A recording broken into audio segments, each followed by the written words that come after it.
महात्मा गांधी राष्ट्रीय ग्रामीण रोजगार हमी कायदा मनरेगा 2005 ऐवजी केंद्र सरकार नवीन विधेयक आणण्याच्या तयारीत असल्याच्या पार्श्वभूमीवर देशभरातून तीव्र विरोध व्यक्त होत आहे।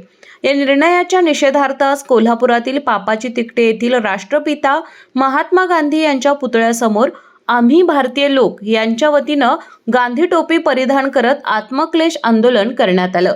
यावेळी महात्मा गांधी जिंदाबाद, भारतीय संविधान जिंदाबाद अशा जोरदार घोषणांनी परिसर दणाणून गेला।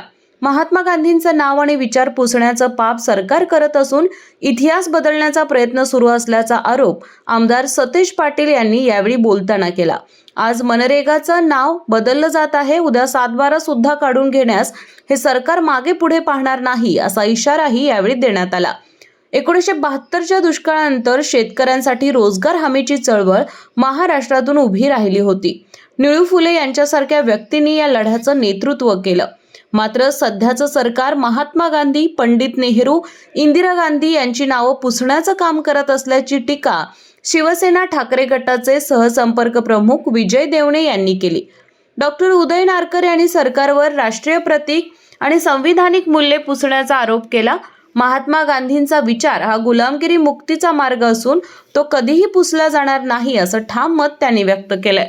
तर कॉम्रेड चंद्रकांत यादव यांनी या कायद्याची मुळे कोल्हापुरात असल्याचं सांगत आतापर्यंत केंद्र सरकारने तब्बल 30 योजनांची नावं बदलल्याचा आरोपही केला आहे।